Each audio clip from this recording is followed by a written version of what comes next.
Bismillahirrahmanirrahim. Assalamualaikum warahmatullahi wabarakatuh. Waalaikumsalam warahmatullahi wabarakatuh. Alhamdulillah, wassalatu wassalamu ala rasulillah wa ala alihi wa sahbihi wa man tabi'ahu bil huda ila yaumil qiyamah, amma ba'd. Alhamdulillah wa syukurillah, malam ini kita kembali dimudahkan oleh Allah Subhanahu wa taala.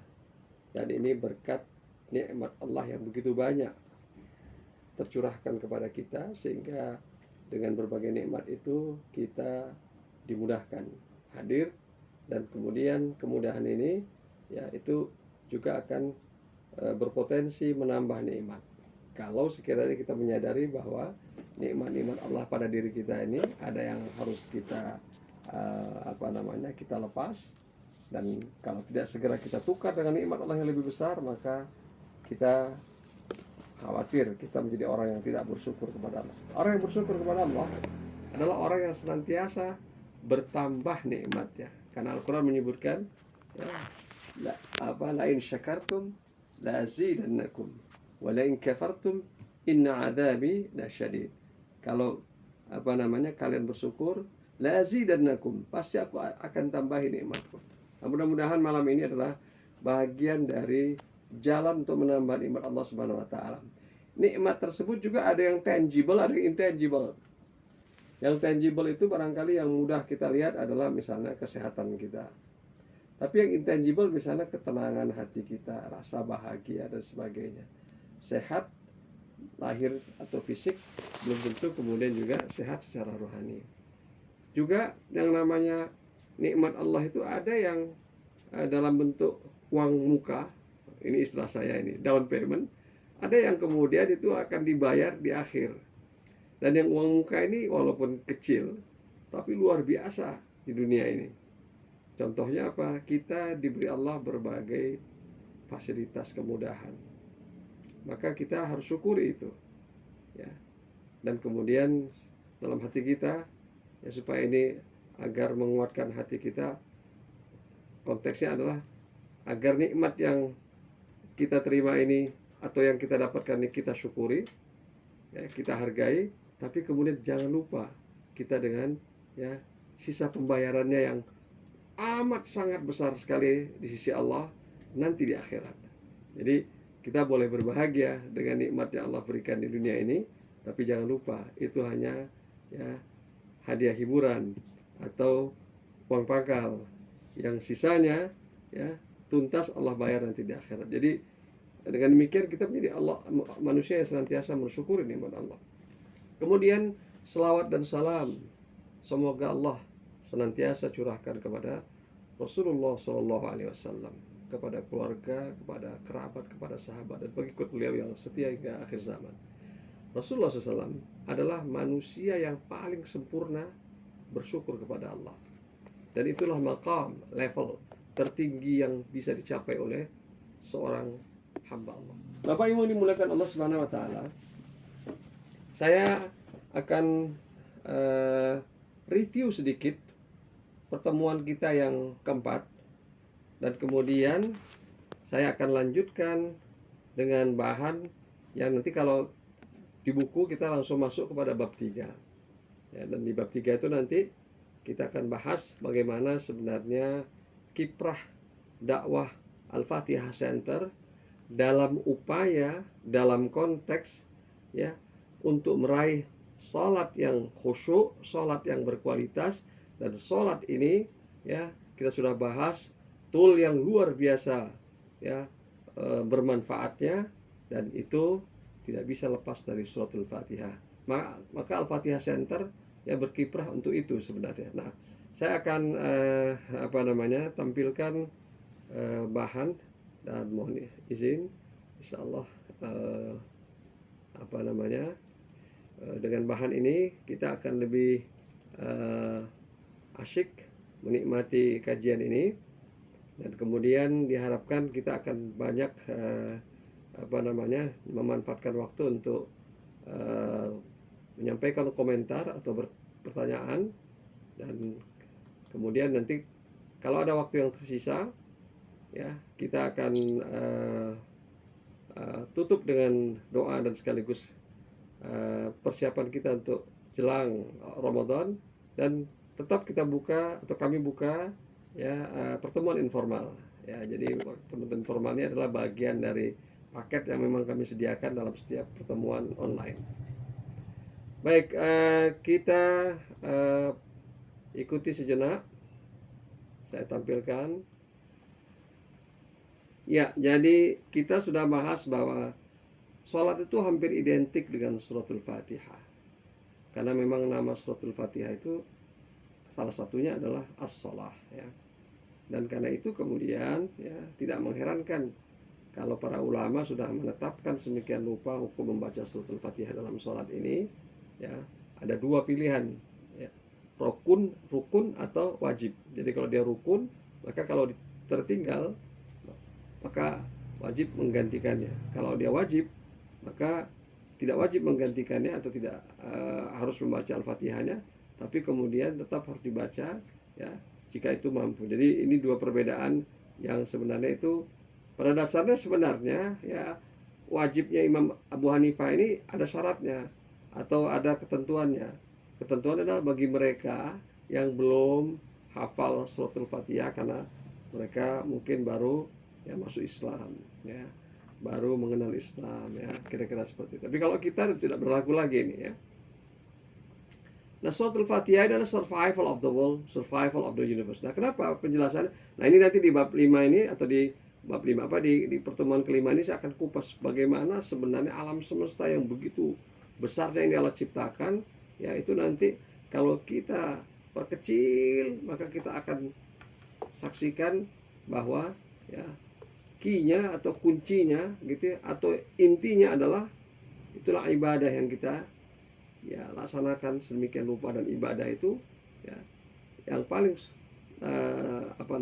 yang paling intensif, yang paling padat konten penyembahan kepada Allah Subhanahu wa taala adalah salat. Dan di dalam salat itulah terdapat bacaan yang paling menentukan ibadah salat itulah suratul Fatihah. Jadi wajarlah kalau ya bacaan ini yang menjadi survival of the world, survival of the universe. Saya sebenarnya ingin mengatakan ini dalam konteks begini ya, ini bukan mengada-ngada, tapi betul bahwa nanti kita bisa perhatikan bagaimana alam semesta ini yang luar biasa besar Allah ciptakan, dan ternyata itu ada tujuannya ya, tidak begitu saja. Dan tujuannya itu adalah agar ya Allah kemudian ya ciptakan manusia yang menyembah Allah Subhanahu wa taala, dan kemudian penyembahan ini itu ya melalui ibadah yang disebut dengan salat. Ya, kemudian ini adalah fakta yang pernah saya sampaikan mungkin dalam berbagai kesempatan, tapi pada pertemuan yang lalu saya tegaskan lagi bahwa fakta ini ya adalah suatu yang memang mengejutkan, tapi juga alhamdulillah ada solusinya. Itulah sebabnya mengapa kami berupaya untuk memperkenalkan layanan dakwah Al-Fatihah Center, karena fakta ini kalau dibiarkan ya, ini sebenarnya satu bagi yang tahu ini berarti dia terkena hukum menyembunyikan kebenaran. Kitman atau menyembunyikan kebenaran hukumnya terlaknat. Yal'anuhumullah wa yal'anuhumul la'inun. Maka orang seperti itu dilaknat Allah dan dilaknat oleh makhluk-makhluknya yang melaknat. Jadi yang menyembunyikan kemudian pada posisi yang tidak nyaman, kemudian ya kalau saya sampaikan atau disampaikan juga yang menerima informasi ini menjadi tidak nyaman, karena boleh jadi kita ada termasuk yang mengalami kesalahan dan jenis kesalahan yang begitu banyak. Jadi jangan heran kalau yang sudah ikut asesmen maka kemudian akan terlihat titik-titik kesalahan di bacaan suratul Fatihahnya. Ini baru suratul Fatihah saja ya. Nah, jadi kenapa suratul Fatihah ini dibaca sedemikian rupa 17 kali sehari semalam gitu ya, atau lebih gitu ya. Nah, maka ini mirip seperti bagaimana kita ya mengkonsumsi nutrisi kita. Semakin intensif dia, maka semakin penting dia. Udara ya itu adalah, atau oksigen itu nggak boleh tertinggal atau tidak boleh terhenti dalam waktu hitungan detik. Maka seperti itu kurang lebih kepentingan prioritas dari suratul Fatihah ini bagi ya, kepentingan ibadah kita ya. Nah, alhamdulillah sudah ada solusi mudah, nanti kita akan bahas ya. Solusi mudahnya juga luar biasa karena kita menyediakan standar yang tartil, itqan, bersanad dan bersertifikat. Ya, tartil artinya bacaannya memenuhi standar yang ditetapkan oleh Al-Quran dan dicontohkan oleh Rasulullah SAW. Itqan, ya, zero defect. Kemudian bersanad, ya, paling tidak bacaan kita bersambung sampai ke Rasulullah. Kita yakin sekali bahwa bacaan kita sumbernya sahih, sumbernya otentik dan bersambung sampai ke Rasulullah. Kalaupun kita tidak bisa mendapatkan 30 juz Al-Quran bersanad sampai ke Rasulullah, minimal suratul Fatihah kita. Dan dalam kajian talaki online suratul Fatihah tadi pagi sudah saya bahas bahwa kita bisa bandingkan nanti kalau kita membaca Al-Fatihah, ya, dengan bacaan yang bersumber dengan dibandingkan dengan bacaan Al-Fatihah yang kita dapatkan begitu saja. Baik, ini saya lewatkan karena sudah saya jelaskan betapa hukum membaca Al-Quran yang tartil itu adalah sebenarnya fardu ain. Dan kemudian, ya, kewajiban yang ditetapkan Allah ini, ya, juga disediakan Allah solusinya. Apa itu? Ya, bertalaki, talaki wal musyafah. Inilah metode yang Allah turunkan kepada Rasulullah. Kemudian Rasulullah mengajarkan kepada sahabat, sahabat kepada tabi'in, tabi'ut tabi'in dan seterusnya sampai ke kita. Dan inilah yang insya Allah, ya, disediakan oleh Al-Fatihah Center. Sehingga insya Allah walaupun kita menyadari, ya, kita mungkin barangkali bacaan Al-Qur'annya, ya, masih banyak kekurangannya, tapi optimislah kalau kita ikuti betul dengan cermat metode ini, insya Allah, ya, sudah terbukti banyak sekali, ya, orang yang bisa melewati, ya, batas minimal yang ditetapkan oleh agama ini agar bacaan Al-Fatihahnya selamat dan selamat juga sholatnya insya Allah. Ya, kita masuk kepada pertemuan yang kelima. Kilas balik ini saya lewatkan saja, ya, karena sudah banyak saya kupas, ya, bagaimana luar biasanya bacaan Al-Fatihah ini. Tapi saya ingin mempercepat proses ini, yakni dengan kita tahu alam semesta yang Allah ciptakan ini bukan sesuatu yang biasa. Maka di dalam Al-Quran disebutkan bahwa penciptaan alam semesta ini jauh lebih akbar dibandingkan penciptaan manusia. Ya, tapi sayangnya manusia itu bisa menjadi makhluk yang sombong, durhaka dan sebagainya. Ya, alam semesta yang tercipta, yang kita ada di dalamnya ini, ya, itu sains sudah menyingkap sebahagian rahasianya.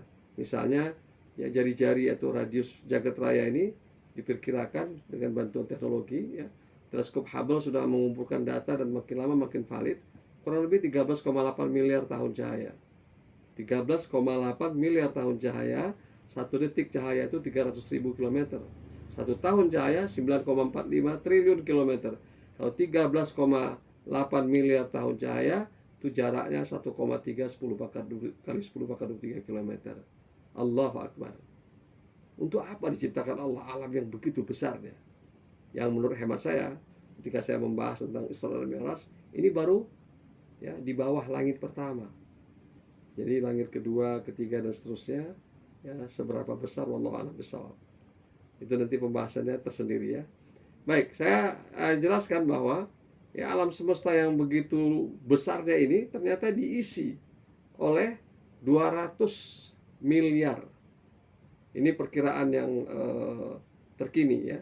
Itu menurut NASA. 200 miliar galaksi.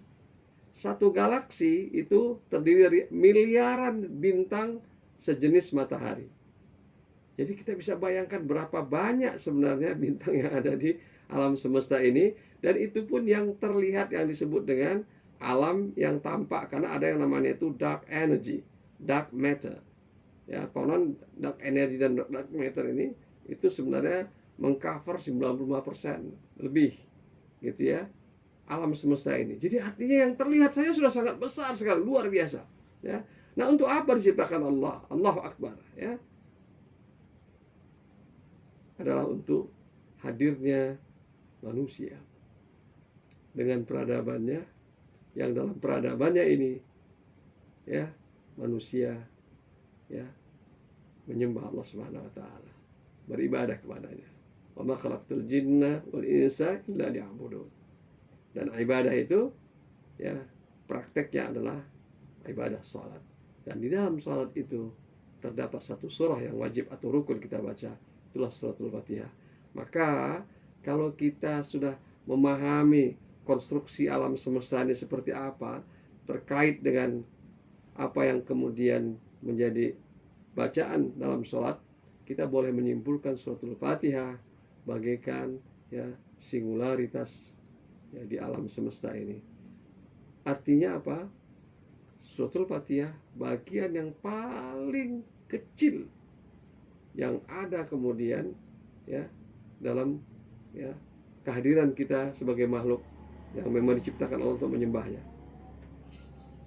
Dan saya jadi maklum mengapa bacaan Al-Fatihah itu akhirnya bisa menembus tingkat yang paling kecil, paling mikroskopik, yang paling gitu ya, apa namanya itu, partikulat. Kita tahu bacaan Al-Fatihah itu bisa apa namanya menggetarkan sel-sel tubuh kita. Bisa menyembuhkan apa namanya penyakit, bisa menetralisir racun dan sebagainya. Dan itu adalah praktek ruqyah yang sudah pernah dilakukan di masa Rasulullah SAW ya, dan para sahabat. Ya, kita tahu ya kalau kita belajar tentang ruqyah syariah itu yang dibaca adalah suratul Fatihah.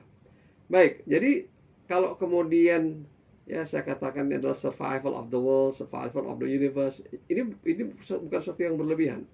Dan jadi kita maklum mengapa kemudian Al-Quran menyebutkan bahwa suratul Fatihah atau Rasulullah SAW juga menyebutkan sebagai apa? Ummul Quran, the mother, origin of Al-Quran. Ya, artinya kandungan Al-Fatihah itu ya seolah-olah menjadi ya representasi dari kandungan seluruh Al-Quran.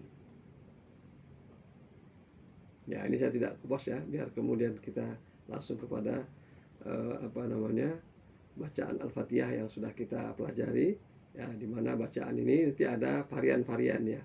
Nah, karena itu kemudian ya varian-varian ini ya harus kita tetapkan. Nah, dalam ini dalam standar yang ditetapkan oleh Al-Fatihah Center, kita punya ketentuan bahwa bacaan yang kita gunakan adalah bacaan yang paling populer digunakan oleh umat Islam di seluruh dunia. Itulah bacaan dari Imam Asim Birawatin Hafs min Tariqi Syatibiyah.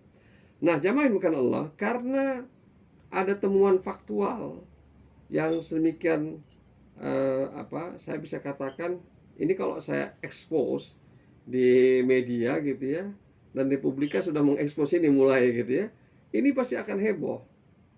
Kenapa? Karena mungkin akan menimpa banyak orang, dan boleh jadi tidak sedikit kita mengalami demotivasi karena ternyata selama ini kita melakukan kesalahan yang fatal sekali.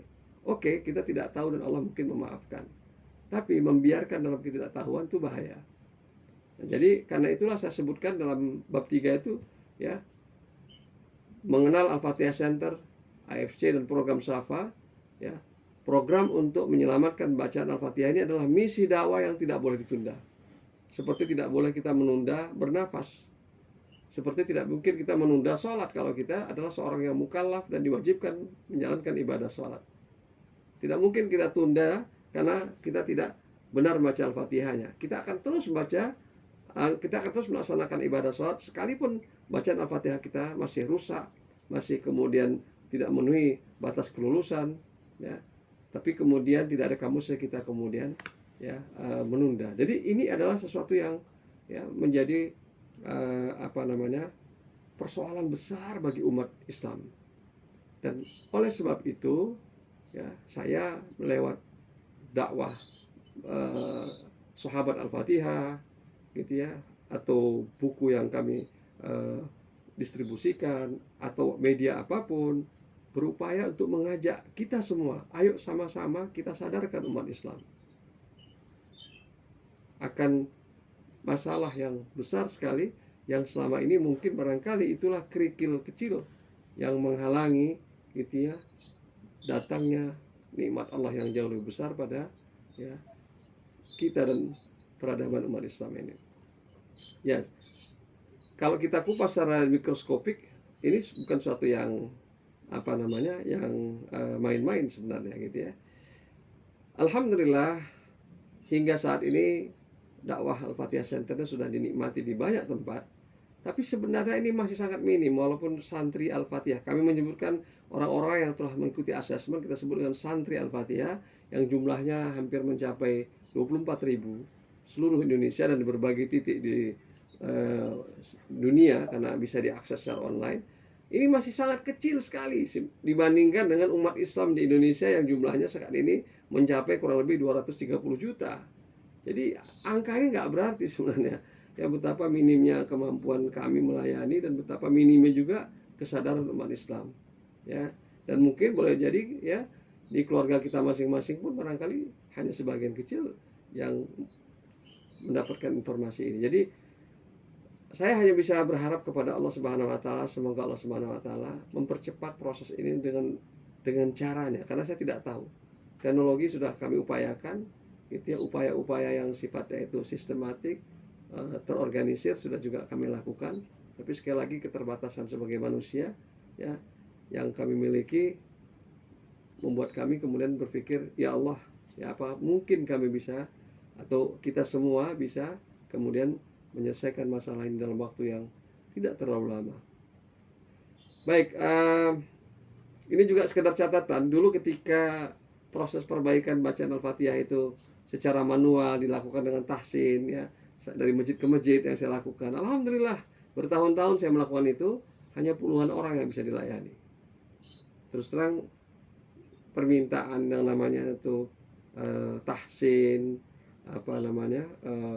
privat gitu yang dulu sempat saya layani, sekarang tidak mungkin lagi saya layani satu persatu. Kenapa? Bahkan murid-murid saya pun tidak mampu melayaninya. Kenapa? Karena begitu besarnya demand-nya. Supply-nya tidak sebanding dengan demand-nya. Untungnya ada teknologi yang memudahkan kemudian kita mempersempit atau mengurangi disparitas perbedaan yang sedemikian besar ini. Nah, kemudian saya juga perlu mengingatkan bagi Bapak Ibu sekalian yang belum mengikuti asesmen, silahkan ya catat ini alamatnya ya, kemudian lakukan asesmen agar bacaan kita bisa kita ketahui ya di mana mungkin kalau ada salahnya, kurangnya. Dan itu asesmennya sekarang makin mudah. Kalau pada awal-awal Al-Fatihah Center ini melayani masyarakat, itu tim yang melakukan perekaman. Jadi artinya tim ini kita latih, kemudian kita kirim ke beberapa tempat, kemudian mereka melakukan perekaman dengan HP mereka.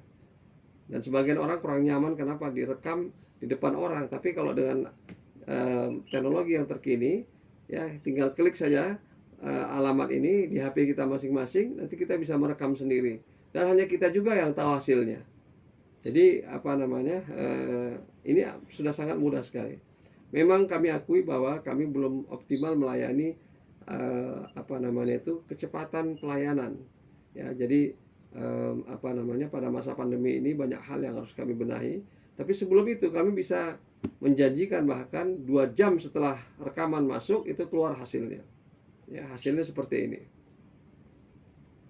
Nah, ini dia, sangat detail sekali. A'udzu, ada kesalahan mayor atau minor, billahi minasyaitani arrajimi, sangat detail sekali ya.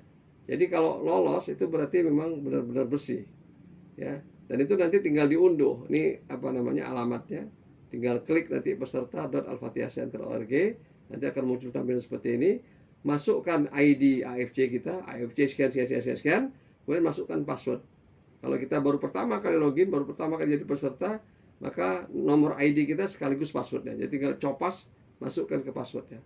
Dan kita bisa mengubah nanti password ini setelah kita login. Dan nanti kita bisa mengikuti perkembangan di sana. Ya, apakah sudah dinilai, kalau dinilai apakah sudah bisa diunduh hasil penilaiannya dan sebagainya. Kalau ada yang ingin ditanyakan nanti bisa hubungi admin kami atau minimal lewat saya juga, kemudian bisa saya jelaskan. Jadi ini sebenarnya layar sudah sedemikian mudah. Ini saya cuma mengingatkan, ayo manfaatkan ya, tersedia sedemikian rupa. Karena dengan kita melakukan asesmen, kita tahu di titik mana kesalahan yang harus segera diperbaiki. Karena setiap kita itu punya titik kesalahan yang berbeda-beda. Baik, saya lanjutkan lagi. Sebenarnya layanan Al-Fatihah Center ini ya bukan hanya asesmen, tapi seperti yang saat ini kami lakukan, ini adalah sebenarnya proses edukasi. Ya. Dan ini mari kita semua ikut berkiprah, ikut berkontribusi untuk mengedukasi. Siapa lagi sebenarnya Allah akan titipkan pesan ini atau misi ini kecuali kepada kita Muslim yang sudah sholat 5 waktu, yang sudah membaca suratul Fatihah, dan kemudian kita sudah menyadari betapa ya begitu pokoknya surah ini, dan siapa lagi yang memperkenalkan kecuali kita. Nah, jadi proses edukasi ini ya mudah-mudahan akan semakin luas. Kami yakin sekali ya semakin hari ya, alhamdulillah layanan ini semakin dikenal dan semakin mudah-mudahan memberikan manfaat ya. Dan ada lagi yang lebih penting lagi, manfaat ini mudah-mudahan menjadi amal jariah ya, amal salih jariah yang mengalir tak terputus sampai hari kiamat. Karena kita tahu Al-Quran ya terjaga ya sampai hari kiamat, maka kita juga bisa memperkirakan bacaan Al-Fatihah ini masih dibaca orang sampai hari kiamat. Dan kemudian sampai tahap sertifikasi, serta pasca sertifikasinya ini kita bisa berkiprah misalnya menjadi pelatih, menjadi asesor, penilai dan sebagainya. Kita di AFC sudah melatih lebih dari 250 orang tenaga penilai, tenaga QC, tenaga yang mempromosikan atau kami sebut dai Al-Quran atau promotor Al-Quran, dai Al-Fatihah atau promotor Al-Fatihah. Ya, Republika alhamdulillah ini sudah beberapa kali mengangkat Al-Fatihah Center ini. Ya, jadi bagi yang membaca Al-Fatihah mungkin barangkali sudah membaca Republika, mungkin sudah mendengar berita tentang layanan Al-Fatihah Center ini, gitu ya. Termasuk juga di Republika Online ya. Alhamdulillah, terima kasih pada sahabat-sahabat Republika. Nah, inilah yang saya katakan standar bacaan ya yang digunakan di Al-Fatihah Center. An Asim bi riwayat Hafs min tariq Syatibiyah. Nah, detailnya seperti apa ini nanti bisa diikuti dalam kajian talaki online Suratul Fatihah. Kemudian kami juga menyediakan yang namanya Quranic Listening Therapy. Jadi mempercepat proses kita untuk memperbaiki bacaan ya dengan teknologi, dan kemudian nanti akan ditahki oleh guru. Jadi pertemuan dengan guru tidak terlalu lama, memerlukan waktu, tapi kemudian kita juga bisa mempercepat proses kita untuk memperbaiki lafal bacaan. Dan di dalam buku saya sudah saya sediakan ya bagaimana mendapatkan KLT, tapi kalau sekiranya belum dapat silakan nanti hubungi admin, dan kemudian prosedur penggunaannya juga sudah ada di buku juga, silakan nanti dibaca ya. Save our future, save human civilization, save our ibadah. Jadi ibadah kita ini sebenarnya kalau benar, kalau dilakukan sebagaimana yang ditetapkan oleh Allah Subhanahu wa taala, dicontohkan oleh Rasulullah SAW properly gitu ya, maka sebenarnya ini menyelamatkan peradaban manusia dan menyelamatkan juga alam semesta. Dan karena itu kami kemudian memperkenalkan program yang namanya Save Our Al-Fatihah, yang kami singkat dengan SAFA gitu ya. Program SAFA ini sebenarnya program yang singkatnya kita saling menyelamatkan. Kalau di antara kita ini ada yang bisa bertugas sebagai guru, ayo ikut dengan dakwah ini, kami latih caranya, maka kemudian bisa menyelamatkan sekian orang. Tapi tidak semua kita mungkin barangkali bisa bertugas sebagai guru. Kalau itu bukan sebagai guru, mungkin kita mengingatkan yang lain. Kalau kemudian kita itu pun tidak mampu, maka mungkin kita bisa lakukan apa saja yang mampu kita lakukan. Dan karena itu kemudian kami memperkenalkan ya berbagai pilihan. Nah, salah satu di antara tentu saja dukungan pembiayaan ya, yang diharapkan dengan donasi dari umat ini, mudah-mudahan itu berdampak kepada perbaikan bacaan Al-Fatihah. Siapapun santri Al-Fatihah yang telah ditetapkan, jadi boleh kita pilih. Misalnya saya mau berdonasi ini, dan tolong yang dipilih santri Al-Fatihah dari Jawa Tengah misalnya, silahkan gitu ya. Nanti kita akan hubungi pihak yang akan diperbaiki, dan sampai tuntas, sampai kemudian bacaannya bersih, dan itu dibuktikan dengan bukti rekaman. Jadi bersihnya bacaan itu dibuktikan dengan bukti rekaman, dan dibuktikan dengan hasil ya asesmennya gitu ya. Dan menurut hitungan kami, setelah kami lakukan revisi demi revisi, setiap titik di Indonesia ini kita layani sama, dan itu kalau di rata-ratakan ya memerlukan ya biaya 150.000 per orang. Dengan catatan ini sampai tuntas dia bacaannya selamat. Dan itu nanti dilaporkan kepada mereka yang berdonasi. Dan nah ini yang ingin saya sampaikan. Dan ini nanti mengakhiri kajian kita malam ini, kita akan banyak isi dengan dialog. Apa itu? Marilah kita perhatikan ya diagram reaksi berantai ini. Satu orang kita selamatkan bacaan Al-Fatihahnya. Itu memang terlalu kecil untuk ukuran jumlah umat Islam di Indonesia. Mohon maaf barangkali kepada jamaah yang ikut, kalau ada yang mungkin bisa mute sementara waktu gitu ya, agar suara kajian ini tidak bisa didengar dengan jelas ya. Baik, terima kasih. Jadi reaksi ini kalau kita menyelamatkan satu orang, memang kecil sekali dibandingkan 230 juta umat Islam Indonesia atau 1, sekian miliar umat Islam di dunia. Tapi satu orang ini boleh jadi ya akan menjadi seorang guru. Boleh jadi dia mengajarkan kepada yang lain. Dan satu orang ini boleh jadi kemudian mata rantainya terus bersambung. Ya, generasi berikutnya kemudian menyelamatkan lagi. Dan kita tidak tahu nanti di hari kiamat siapa yang bacaannya itu menyambung sampai di ujung. Hanya Allah yang tahu. Tapi kita sekarang menebarkan benih agar mudah-mudahan ada di antara kita Allah pilih ya yang kemudian apa yang kita investasikan untuk akhirat ini terus bersambung sampai batas yang hanya Allah yang tahu ujungnya. Nah, ini saya ingin sampaikan bahwa peluang amal jariah ya dakwah Al-Fatihah ini sebenarnya jauh lebih besar gitu ya. Karena apa? Mudah sekali, ringan sekali dibandingkan membangun sebuah masjid misalnya. Dan gitu ya, benefitnya atau kalau dalam investasi itu dia ada istilahnya itu keuntungannya gitu ya itu kemudian ya bisa mengalir dengan waktu yang jauh lebih panjang ya dibandingkan hadirnya sebuah masjid di muka bumi ini. Karena di muka bumi ini tidak ada yang menjamin sebuah masjid abadi sampai hari kiamat kecuali 2 masjid saja. Masjid Aqsa, Masjid Haram sama Masjid Nabawi. Yang lainnya tidak dijamin oleh Allah Subhanahu wa taala. Masjid-masjid di negeri kita barangkali suatu ketika mungkin barangkali ada yang tidak digunakan lagi. Wallahu alam. Naudzubillah min dzalik kalau itu terjadi di kemudian hari gitu ya. Tapi yang pasti adalah Al-Qur'an yang abadi. Jadi ini adalah sebuah kesempatan emas ya.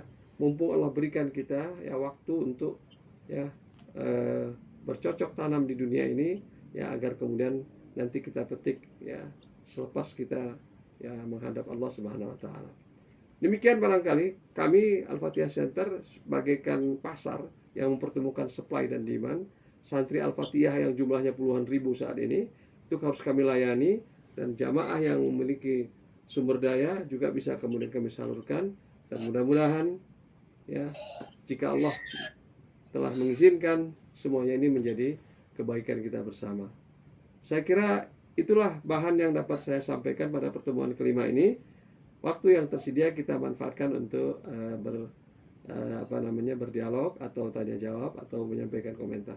Terima kasih. Tafadhal. Dulu pernah sekali, jadi pengen belajar lagi karena cara komunikasi ini juga dapat dari Panana. Alhamdulillah sih bisa nyambung lagi tentang Al-Fatihah, walaupun mungkin Ana masih masih belang bentong lah, Al-Fatihahnya belum terlalu benar, cuman karena di komplek itu kurang yang bacaannya bagus ya, kadang-kadang sering ditunjuk jadi imam. Ini takut juga walaupun mungkin begitu. Saya pengen lagi prosedurnya supaya kita bisa belajar lagi gimana. Makasih. Oke, ini saya catat dulu ya, nanti akan saya beri komentar. Silahkan yang lain, saya tetap mendengar nih sambil saya mempersiapkan tambahan bahan dan juga sekaligus nanti bisa merangkum kalau ada 2-3 pertanyaan yang mungkin barangkali mirip ya. Ya, silakan lagi yang lain. Ya Ustaz, ini saya Ustaz. Ya, tafadhal. Ahmad Nurdin ya. Iya Ustaz. Ya. Ustaz. Izin bertanya Ustaz, bagaimana supaya sholat kita itu khusyuk mulai dari sebelum dan ketika di dalam sholat, supaya kita itu khusyuk sholat kita.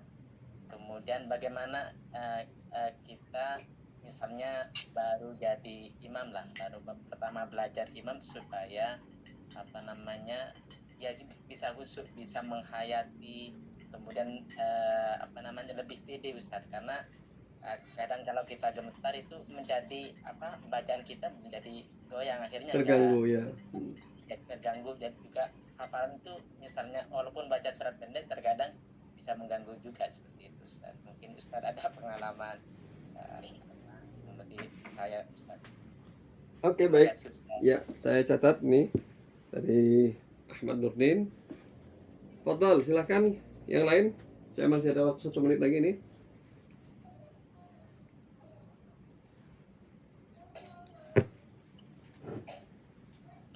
Ya, silakan. Assalamualaikum Ustaz. Waalaikumsalam. Oh ya, dari apa, Mbak atau Bu Uum nih ya. Ya Ustadz, saya mau bertanya Pak Ustadz, mungkin mengulang kajian yang mungkin agar lebih tidak lupa gitu ya. Dalam membaca Al-Fatihah itu mana yang lebih utama secara tuntunan syariat? Apakah membaca mulai dari Auzubillah atau Bismillah atau langsung Alhamdulillah? Karena sering juga ketika saya berjamaah di masjid, ada sebagian imam yang dari Bismillah, ada yang dari Alhamdulillah. Ya. Assalamualaikum. Waalaikumsalam warahmatullahi wabarakatuh. Ya, saya sekarang berikan tanggapan ya. Pak Gus Dur, terima kasih ini sudah mengingatkan saya. Iya, antum waktu itu kita sama-sama itikaf ya di Masjid Nurul Ajam. Apa namanya? Kalau nggak salah Pak Nana ikut ya waktu itu juga ya. Alhamdulillah, ini ada teman, ada sahabatnya Pak Nana juga nih, Pak Dwi Sudarto nih. Ternyata senior saya juga dia beliau.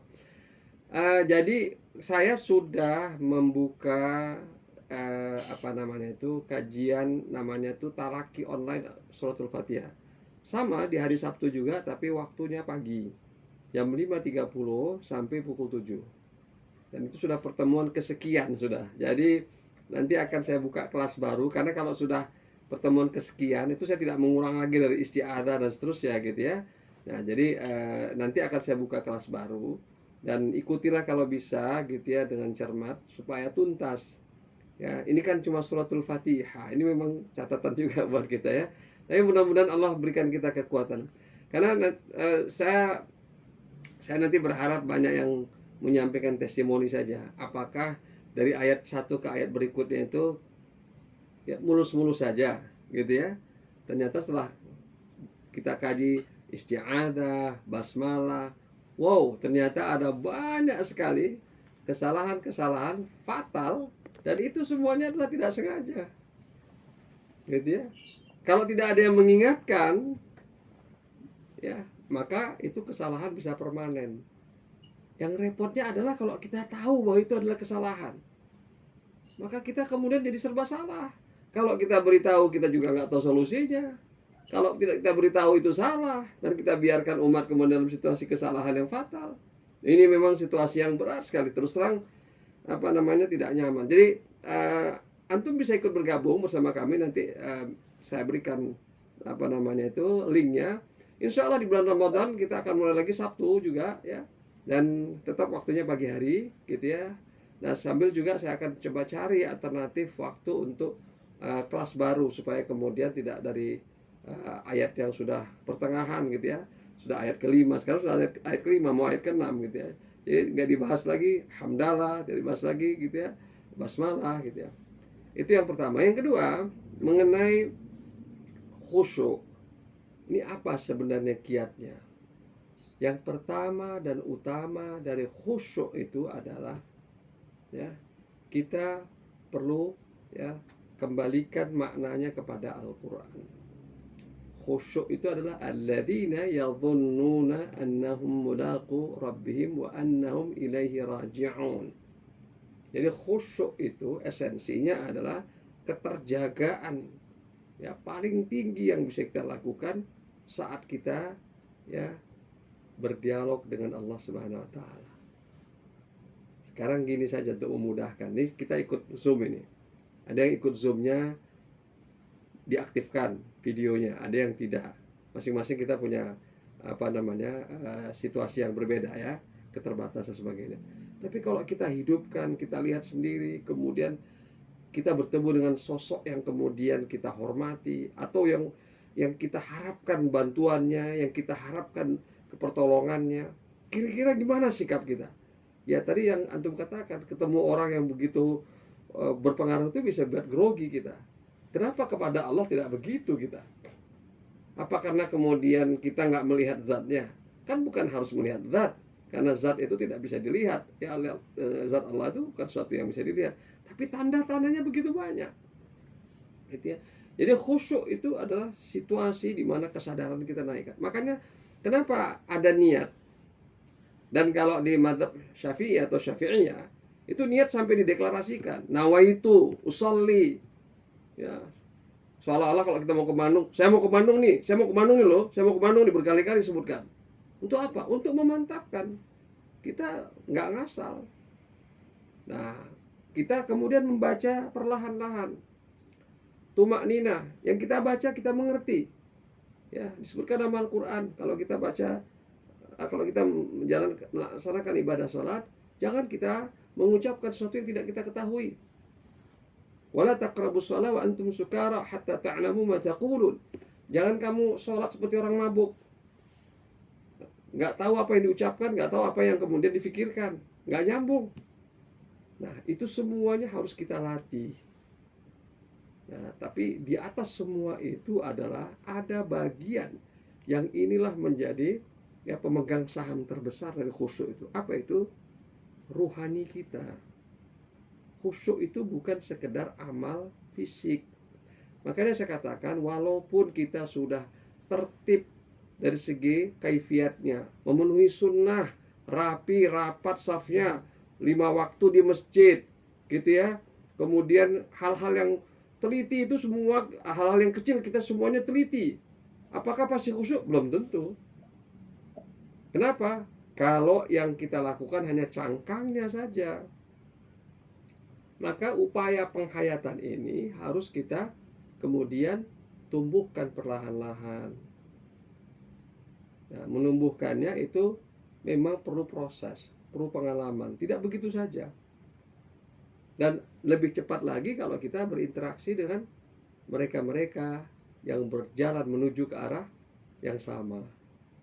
Nah, itulah pentingnya kita berinteraksi dengan komunitas yang mengejar kekhusyuan sholat ini, ya, maka itu akan mempercepat kita mendapatkan nuansa itu. Nah, contoh misalnya bacaan Al-Quran. Coba perhatikan Rasulullah baca hadits-hadits Nabi, itu nanti kita akan temukan Rasulullah itu membaca ayat Quran itu dipilih, ya, kapan sholatnya, kemudian apa ayatnya atau apa surahnya. Itu bukan kemudian serba kebetulan. Itu menjadi contoh bagi kita bahwa pilihan-pilihan ayat dan surah ini itu kemudian disesuaikan dengan keadaan. Maka saya pun sebagai imam, karena saya juga sebagai imam salat subuh di masjid saya sudah sejak dulu gitu ya, saya menyiapkan rangkaian ayat Quran yang saya baca ya dengan tema hari dan suasana tertentu. Nah, kebetulan juga awal-awal saya menyampaikan dakwah Al-Quran ini, ya, share ilmu atau pengalaman yang saya lakukan pada saat adalah pengalaman, ya, kenapa saya bisa tersedot, ya, masuk ke, ya, black hole dakwah Al-Quran ini. Padahal saya sudah jadi profesional, sudah jadi, ya, katakanlah mendapatkan posisi jabatan yang ini gitu ya, kok mau-maunya gitu ya. Itu sehingga kadang-kadang orang sampai bingung juga untuk, jangankan dia, saya aja bingung gitu. Kenapa kok ya sudah mendapatkan kedudukan kehidupan duniawi yang sedemikian rupa kok, ya saya katakan saya mirip seperti mu'alaf. Ya, karena saya mengalami dan itu ketika saya alami itu pemicunya adalah tersentuh bacaan Al-Quran. Ya, yang dulunya saya pernah bertalaki, tidak pernah saya menangis baca Al-Quran di depan guru saya, tidak pernah saya tersentuh itu. Tapi saya bertalaki waktu itu, alhamdulillah saya dapatkan. Saya hanya mengandalkan sami'na wa ta'na di hadapan guru, gitu ya. Tapi ketersentuhan itu belum. baru sekian tahun kemudian ada situasi kehidupan saya yang kemudian Al-Quran itu menyentuh, ya, mencabik-cabik hati, sehingga kemudian akhirnya saya jadi maklum kenapa ada orang seperti Cat Stevens menjadi Yusuf Islam, masuk Islam gara-gara Al-Quran. Saya jadi maklum kenapa Umar bin Khattab menjadi masuk Islam. Nah, itu adalah suatu yang kemudian saya share itu. Saya sampai menulis buku itu, Petualangan Bersama Al-Quran, bahwa baca Quran itu mirip petualangan. Ya, luar biasa asyiknya.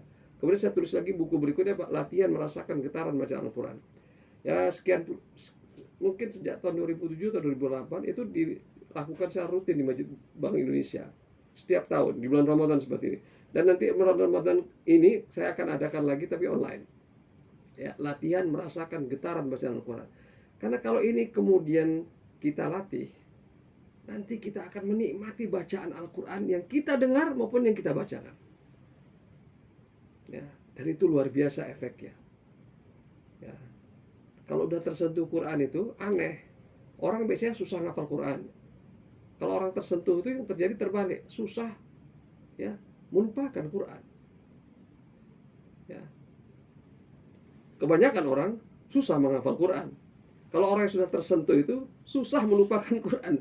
Jadi saya jadi maklum kenapa gitu ya, ada orang-orang yang kemudian hafalannya itu luar biasa karena dia tersentuh. Nah, itu. Jadi antum akhi Ahmad Nurdin gitu ya, bacalah Quran bukan sekedar ya hanya kita fasih merdu suara kita, tapi hadirkan hati kita, hadirkan ruhani kita. Ya, seolah-olah yang kita baca itu adalah diri kita sendiri. Seolah-olah yang kita baca itu adalah ya perjalanan hidup kita dari sejak kita dilahirkan. Bahkan seolah-olah ini adalah ayat yang menentukan hidup kita. Seolah-olah yang kita baca itu adalah ayat yang kemudian ya mungkin terakhir kali kita baca. Kalau itu yang kita rasakan, nanti efeknya baik buat diri kita maupun yang mendengarkan, insya Allah akan membuka hati. Sebagaimana dahulu Al-Quran sampai sekarang membuka hati banyak orang. Ya. Oke, yang berikutnya dari ibu atau ukhti Uumnia, kita mulai dari mana Ustaz? Ya, isti'adah, basmalah atau hamdalah. Nah, ini masalah fikihnya. Sebenarnya suratul Fatihah itu ya 7 ayat dan ke-7-7-nya harus lengkap dibaca. Dari mana mulainya? Jawabannya adalah kalau menurut standar An-Asim Biriatan Hafs Mentari Kisyatibiyah yang dibaca kurang lebih 95% umat Islam di seluruh muka bumi ini, ya, maka basmalah termasuk ayat wajib dibaca. Kalau qiraat yang lain yang dipakai atau digunakan oleh minoritas umat Islam di beberapa negara, Yaman misalnya masih ada itu ya, di Libya atau di Mesir, ya, Nafi misalnya, ya, rawinya Warash atau Qalun atau siapa lagi gitu ya, tetap aja juga 7 ayat. Cuma bedanya adalah ayat pertama dimulai dari hamdalah, ya. Nah, basmalahnya mereka baca nggak? Baca tetap, cuma dibaca sir, gitu ya. Nah, jadi kalau kita sudah tahu standar itu, dan saya yakin Indonesia ini nggak ada yang standarnya itu dari Imam Nafi sebagainya, karena kalau dia membacanya dengan baca Imam Nafi, maka dia membaca ayat Malik Yaumiddin, dia baca pendek, ya. Malik Yaumiddin, dia harus baca begitu.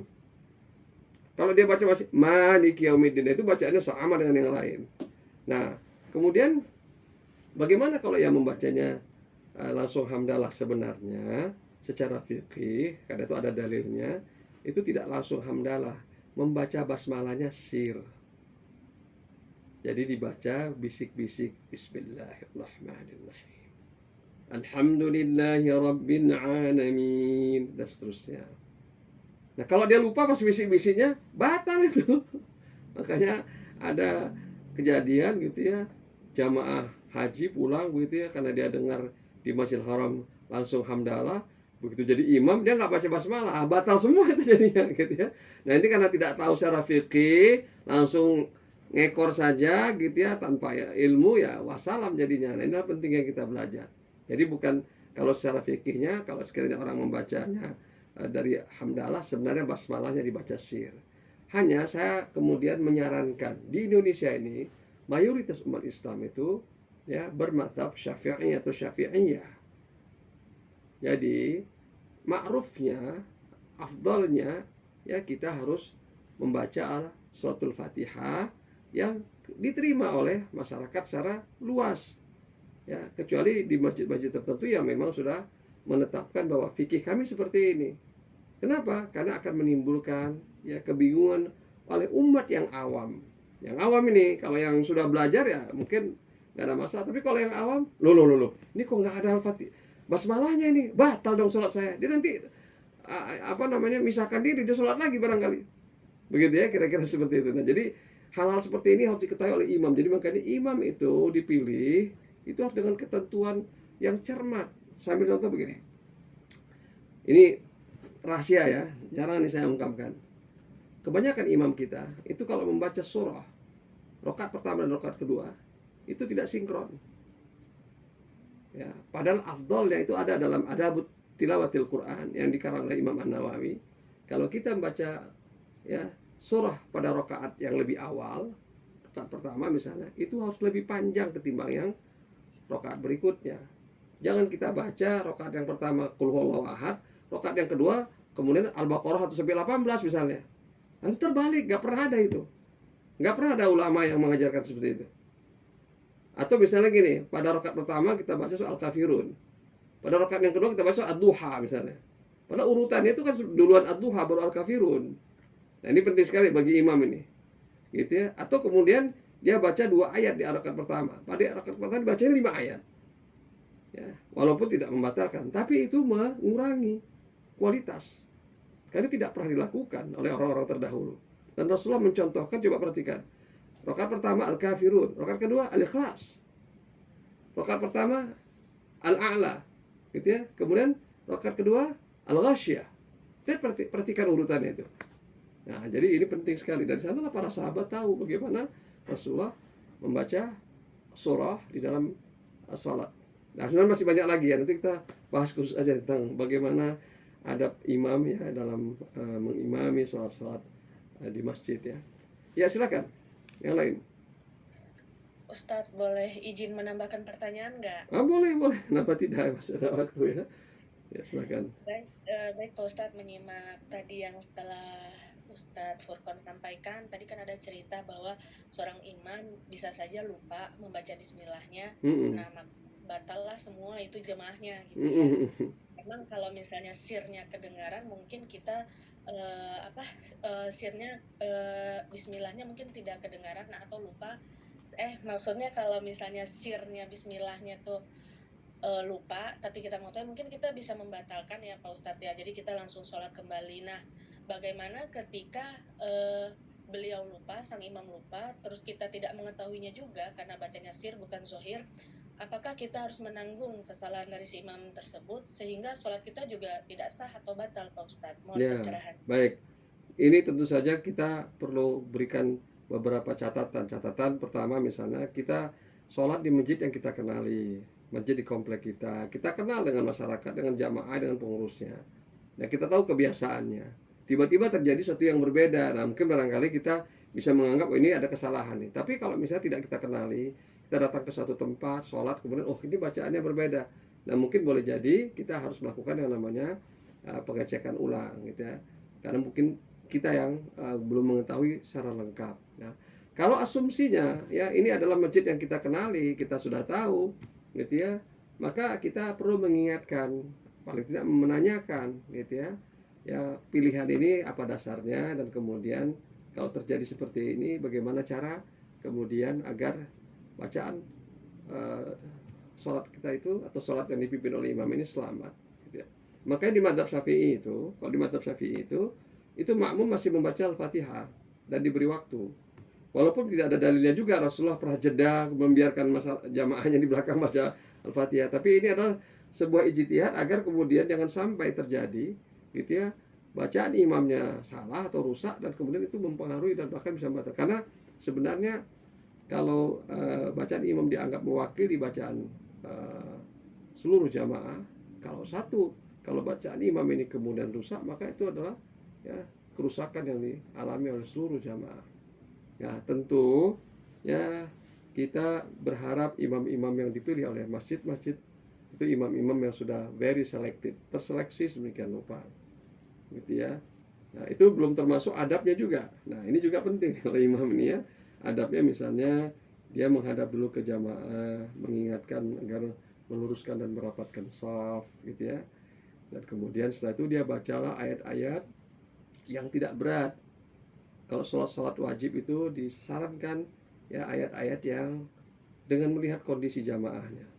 Walaupun kita hafal 30 juz, ya jangan kita baca kemudian ayat-ayat yang panjang, kecuali jamaahnya sudah tahu dan itu adalah mungkin sudah ditakar. Misalnya ini jamaahnya sudah tahu bahwa di Jumat subuh akan dibacakan as-sajadah, gitu ya. Pada rakaat kedua dibaca kemudian al-insan. Ketika ini dirutinkan di masjid kami Al-Ikhlas di Padang, alhamdulillah sebagian jamaahnya pindah ke masjid lain kalau pas Jumat subuh, karena ternyata rupanya yang nggak kuat juga gitu. Jadi akhirnya apa? Ya, walaupun itu sunnah Nabi, tapi sunnah itu kan jangan sampai kemudian membuat orang tidak nyaman. Gara-gara sunnah kemudian orang lain jadi melakukan yang haram, kira-kira begitu ya. Jadi kita harus seimbangkan itu. Nah makanya kemudian akhirnya kita amalkan itu yang paling mungkin sebulan sekali, agar orang tahu kalau kemudian ayat sajadah itu dibacakan apa kemudian yang harus dilakukan, sehingga menambah ilmu. Bahkan pernah terjadi ketika saya memimpin sholat subuh yang ada ayat sajadahnya itu, ada yang bertasbih di belakang mengingatkan subhanallah, subhanallah, dikiranya nambah rakaat karena langsung sujud kan begitu ya. Setelah kita baca nama ayat sajadah itu kita langsung sujud, Allahu Akbar, sujud, gitu ya. Jadi hal seperti ini adalah memang harus kita tata. Nah itulah kira-kira katakanlah mungkin komentar saya agar satu, kita berupaya kalau bisa sholat di masjid yang kita memang akrab, gitu ya, supaya nanti hal-hal seperti itu tidak kecil kemungkinan terjadi. Dan tentu saja kalau imamnya juga yang ada seperti itu, ya tentu saja yang bisa kita lakukan adalah saling mengingatkan agar kita memperbaiki kualitas ya ibadah kita dengan menambah ilmu, gitu ya. Tidak perlu mencerca, tapi yang penting adalah mengingatkan supaya ayo sama-sama kita nambah ilmu. Dulu pun saya kalau tidak belajar, bagaimana saya bisa tahu bacaan saya itu benar atau salah? Apa ukurannya? Siapa rujukannya? Ya. Jadi kalau tidak tahu saya dahulu, seperti tidak pernah saya dipertemukan Allah dengan guru yang mengajarkan talaki dan kemudian sebutkan sumbernya dan sebagainya. Oh, rupanya seperti ini Al-Quran. Ya. Maka saya jadi orang yang selamanya dalam kejahilan seperti itu. Begitu saya kira komentar saya tambahannya. Saya persilakan. Ya, Ustaz. Iya. Pak Nana nih, silakan. Terima kasih. Assalamualaikum. Waalaikumsalam warahmatullahi wabarakatuh. Sehat Pak ya? Nah, Pak. Iya. Ya. Sehat-sehat, Ustaz. Alhamdulillah. Ya. Ya, ini menanyakan tadi yang masalah imam juga. Adab ini kan kadang-kadang pengen nyuplik, katakanlah nyuplik 3 ayat terakhir Al-Baqarah. Nah itu ketiga ayat saja tuh. Rakaat keduanya apakah loncat? Ini yang ya adabnya bagusnya itu apakah memang ala atau apa itu? Apakah ada juga hanya nyuplik sini nanti rakaat keduanya apa gitu? Itu saja sementara. Terima kasih. Assalamualaikum. Waalaikumsalam warahmatullahi wabarakatuh. Ya, jadi para ulama berpendapat boleh kita membaca sebagian Al-Quran atau sebagian surah asalkan dia berurutan, yang nggak boleh kemudian terbalik ya. Tapi kemudian pada rakaat yang kedua ya, maka kita membaca ya ayat pada surah-surah berikutnya. Jadi kalau Al-Baqarah 3 ayat yang terakhir ya, maka rakaat kedua ya tidaklah patut kita baca misalnya ayat kursi, yang itu ayat urutannya di belakang lagi gitu ya. Apalagi kita baca kemudian 1-5 ayat Al-Baqarah misalnya, nah itu terbalik itu ya, seperti itu. Jadi silakan baca. Cuma juga ukurannya harus lebih ringan, lebih pendek dibandingkan ya pada rakaat yang pertama. Jadi misalnya kita pilih juz amma misalnya ya. Nah, afdalnya lagi sebenarnya adalah kita baca sebagian ayat Quran itu yang tetap di surah yang sama. Ya, misalnya itu pada rakaat pertama 5 ayat pertama Al-Baqarah, contoh saja ya, contoh saja. Pada rakaat kedua kita baca ayat 6 dan 7 misalnya gitu ya. Jadi 5 2 gitu ya, dan dia masih seurutan gitu ya. Jadi memang urutan mana yang lebih bagus nih itu tentu saja bertingkat-tingkat ya. Ya, nah memang juga itu menyesuaikan dengan kemampuan hafalan kita. Nah saya katakan tidak mutlak harus kemudian surah yang panjang sedemikian rupa gitu ya. Kenapa? Karena bacaan yang kita pilih juga itu bisa menjadi ya bacaan yang menyentuh kita dan menyentuh jamaah. Ya, saya punya pengalaman begini nih ya. Ketika saya akan khutbah itu saya biasanya akan pilih-pilih tema, saya siapkan. Apalagi kalau ada sebenarnya permintaan tema, Ustaz kalau bisa temanya ini, itu saya pilih. Kadang-kadang saya menyiapkan biasanya saya menyiapkan lebih dari satu tema, gitu ya. Sambil saya memohon kepada Allah. Artinya saya mohon pada Allah, ya Allah, apa nih pesan yang paling tepat saya sampaikan kepada jamaah. Gitu ya. Nah sudah saya siapkan nih catatan gitu ya. Ketika saya kemudian tampil di mimbar ya, kemudian mengucapkan salam assalamualaikum warahmatullahi wabarakatuh sambil melihat ya mata para jamaah gitu ya, apa yang terjadi? Tiba-tiba saja saya mendapatkan semacam inspirasi, ganti nih semua temanya, ini nggak kena ini. Maka saya harus menyiapkan yang bahkan ada yang sempat itu tidak saya cadangkan, tapi itulah pentingnya kita terus berlatih gitu ya. Dan akhirnya kemudian saya sampaikanlah tema yang itu tidak saya persiapkan bahkan sebenarnya secara intensif. Tapi apa yang terjadi, Masya Allah, begitu selesai sholat Jumat, jamaah kemudian wah itu responnya luar biasa. Ustaz, kok luar biasa tadi? Dalam hati saya, Allah ini Allah aja ini sebenarnya, bukan saya ini. Dan demikian juga bacaan imam itu kira-kira Pak. Jadi kalau dari segi urutan sih ya silahkan ke Al-Baqarah ke juz amma. Coba juz amma jangan sampai misalnya sabis al-marobikal ala sekian ayat, itu 19 ayat kalau nggak salah ya. Padahal yang di sini 3 ayat ya kira-kira begitu. Jadi ya kita takar aja lah, misalnya kita baca misalnya Al-Ikhlas misalnya ya, rakaat kedua. Begitu Pak Nana. Terima kasih Ustaz. Ya sama-sama. Tanya Pak Ustaz. Boleh Pak ya. Pak Jody silakan Pak Jody. Iya. Terima Jadi kasih. ini mengenai kesalahan Pak Ustaz, saya lupa nih. Yang persentase yang paling besar itu waktu talak itu yang aspek apanya? Apakah makhrajnya atau cara membacanya gitu? Saya yang kedua membayangkan kalau mengenai makhraj gitu ya, itu kan kelihatannya kalau lihat dari teorinya itu kan mungkin lebih berat itu daripada cara membaca, karena terkait dengan karakter seseorang, asal latar belakang dan sebagainya. Apakah masih mungkin nggak itu di terapi ataukah perlu waktu yang agak lebih lama?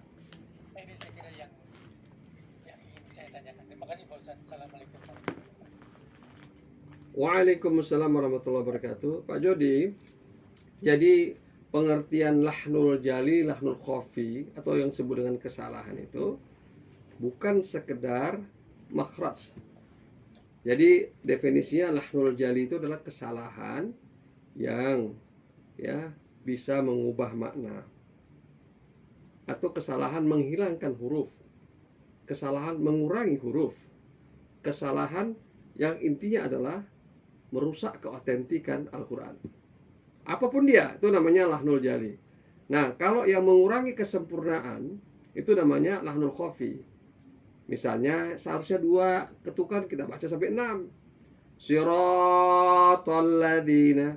Misalnya gitu ya. Itu salah sebenarnya, tapi itu kategorinya namanya lahnul khafi atau kesalahan minor. Ya, coba kalau kesalahan minornya banyak sekali, dia makin berat. Nah, jadi ukurannya bukan hanya makhraj, bukan hanya sifat, tapi seluruhnya, totalitas. Jadi ukuran salah itu bisa saja salahnya karena hurufnya berkurang, bisa saja makhrajnya salah, bisa saja sifatnya salah, bisa saja hukum tajwidnya salah, Dan itu sudah kami rangkum semuanya, udah kami ramu sedemikian rupa. Jadi makanya kalau asesmen itu diikuti nanti ketahuan itu. Ya ibaratnya itu kayak check up. Jadi kita tahu di isti'adzah ada kesalahan di mana, di basmalah ada kesalahan apa, di hamdalah ada kesalahan apa, sampai detail. Gitu ya, bagi Bapak Ibu yang sudah mengikuti asesmen boleh testimoni nih barangkali di forum ini gitu ya. Bagaimana kemudian hasilnya itu sangat detail gitu ya. Sehingga akhirnya kita selama ini saya salah di sini rupanya. Gitu ya. Nah, jadi contohnya begini. Ini contoh yang paling mudah. Kesalahan ini ya, ini kesalahan kecil. Tapi kalau itu dilakukan terus-menerus itu menjadi fatal gitu ya. Dia baca misalnya itu isti'adzah itu harusnya kan a'udzu. Dia baca begini, a'udzu billah. Dia baca. Ya, atau dibacanya kalau kita pernah mendengar orang menyanyikan lagu kebangsaan kita Indonesia Raya, itu kan umumnya orang tidak membacanya itu dengan huruf I yang bersih. Umumnya orang membaca bukan Indonesia, bukan itu, tapi Indonesia. Nah, untungnya kalau lagu Indonesia Raya nggak ada hal haram di sana, paling cuma ditegur aja gitu ya. Kamu bacanya kok Indonesia sih gitu ya. Tapi kalau baca Quran nggak boleh, gitu ya. Kalau dia miring sedikit saja dia langsung. Misalnya kita baca Bismillah, orang Arab aja yang salah baca itu. Dia baca Bismillah, bukan Bismi. Nah, yang seperti ini semuanya ada catatannya, dan itu yang kami kumpulkan sebenarnya lebih dari 1000. Gitu ya. Jadi ada salah karena misalnya dia memiringkan bacaan. Atau misalnya begini nih, ada karena pengaruh dialek Ar-Rahmanir-Rahim. Dia baca Ar-Rahmanir-Rahim. Nah, itu salah gitu. Nah, seperti itu. Nah, tentu saja dari semua ayat surat Al-Fatihah yang paling banyak memuat kesalahan adalah ayat yang paling panjang. Ya, ini ayat ke-7. Itu paling banyak gitu ya. Dan itu juga ayat yang menjadi semacam batu ujian bagi siapapun. Gitu ya, karena ayat itu suatu paling panjang, kemudian juga titik kesalahannya banyak sekali gitu ya. Tapi begini, jangan kita merasa cemas dengan informasi ini karena ada solusinya. Solusinya adalah talaqi wal musyafahah, dan kemudian ada teknologi namanya KLT. Itu diikuti saja, nanti akan mengalami perbaikan secara signifikan ya, by nature, secara alamiah. Siapapun kecuali. Nah, kecualinya ini ada. Satu, mohon maaf ini, kalau kesehatan pendengarannya sudah sempurna, rusak. Jadi nggak bisa dengar sama sekali. Gitu ya, itu memang nggak mungkin kita memperbaiki lagi. Atau artikulasinya, alat artikulasinya juga sudah rusak. Giginya tanggal semua, lidahnya terpotong. Mohon maaf ini ya, contoh aja ini. Maka ya sudahlah, kalau seperti itu ya kita maklum. Tapi kalau coba gigi baru tanggal 1, gitu ya, kena sariawan sedikit, itu masih bisa Pak semua Pak, insyaallah. Tapi di sini yang diperlukan adalah kemauan untuk belajar. Dan saya sudah buktikan, ya kami kan sudah mengajari orang segala usia. Ya, sudah terbukti itu bisa. Nah, tinggal kemudian kalau sudah mencapai batas kemampuannya, jadi sudah lolos batas minimalnya, maka tinggal melatihnya berulang-ulang. Jadi udah lewat itu, maka tinggal dilatih. Tentu Allah Maha Tahu lah ya, sesekali kita terpeleset tidak apa-apa. Yang penting upaya itu sudah kita lakukan. Dan nanti kita akan rasakan efek dari ketika kita berusaha cermat itu. Memang luar biasa akhirnya. Ya, jadi memang Al-Fatihah ini ya, dan Al-Quran pada secara umum kalau dibaca sedemikian rupa itu memang efeknya luar biasa. Gitu ya, nggak terasa oleh kita betapa sholat itu sedemikian asyiknya gitu ya. Begitu Pak Jody, jadi tetap optimistik ya. Nanti sudah coba KLT yang kami bagikan gratis Pak, Quranic Listening Therapy. Belum ya, nanti akan saya kirimkan. Nanti tinggal diterapi, mudah sekali ya, caranya mudah sekali ya. Ya, sama-sama Pak ya. Ya, silakan kalau masih ada yang lain. Kita waktunya sudah lewat sebenarnya ini ya, tapi saya mohon izin barangkali karena ini adalah pertemuan kita untuk batch kedua ini sebenarnya pertemuan final gitu ya. Nanti di bulan Ramadan kita akan tetap menggunakan hari Sabtu, tapi mungkin tema yang mau kita angkat ya mungkin juga tentang buku yang saya tulis ini, tapi juga mungkin bisa melanjutkan lagi apa yang dulu sudah pernah kami lakukan di berbagai tempat. Latihan merasakan getaran bacaan Al-Quran, gitu ya, agar kita kalau membaca dan mendengar Al-Quran itu hati kita mudah tersentuh. Dan kalau mudah tersentuh itu artinya apa? Ya, kalau sudah beresonansi dengan Quran itu bukan hanya nikmatnya, tapi kemudian ya pesan Quran itu seperti dibukakan Allah kepada diri kita. Dan pada hakikatnya Allah sendiri yang membukakan itu. Ya, kita boleh baca 10 buku tafsir, tapi kalau nggak dibukakan, ya tetap aja kemudian itu hanya menjadi knowledge yang tidak kemudian memberikan efek kepada diri kita. Barangkali mungkin nanti akan saya manfaatkan waktu yang tersisa di bulan Ramadan, karena waktu Ramadan juga luar biasa padatnya ya. Baik, silakan. Saya mohon waktu sampai 9:10 ya. Baik Ustaz. Ya. Bisa saya? Silakan. Ya. Assalamualaikum Ustaz. Waalaikumsalam warahmatullahi wabarakatuh.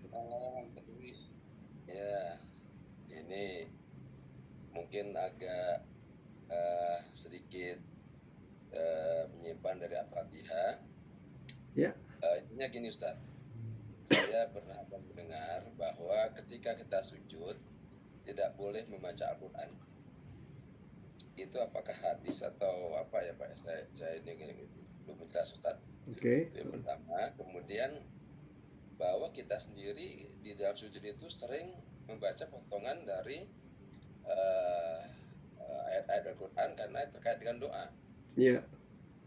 Misalnya di Al-Baqarah ayat terakhir itu kan doanya bagus-bagus tuh.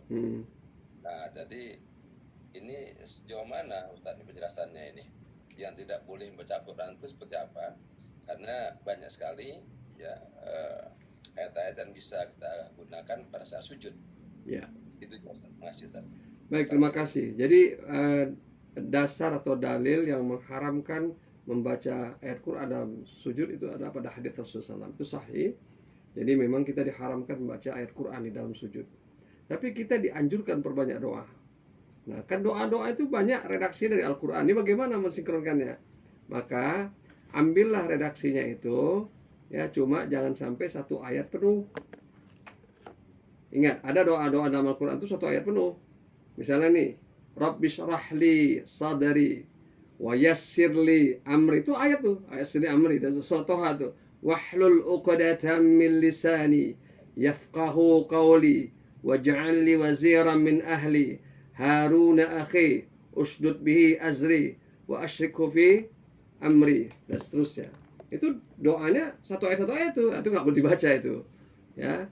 Jadi kita bacalah potongannya saja. Kalau potongannya saja para ulama berpendapat boleh, karena itu potongan ayat.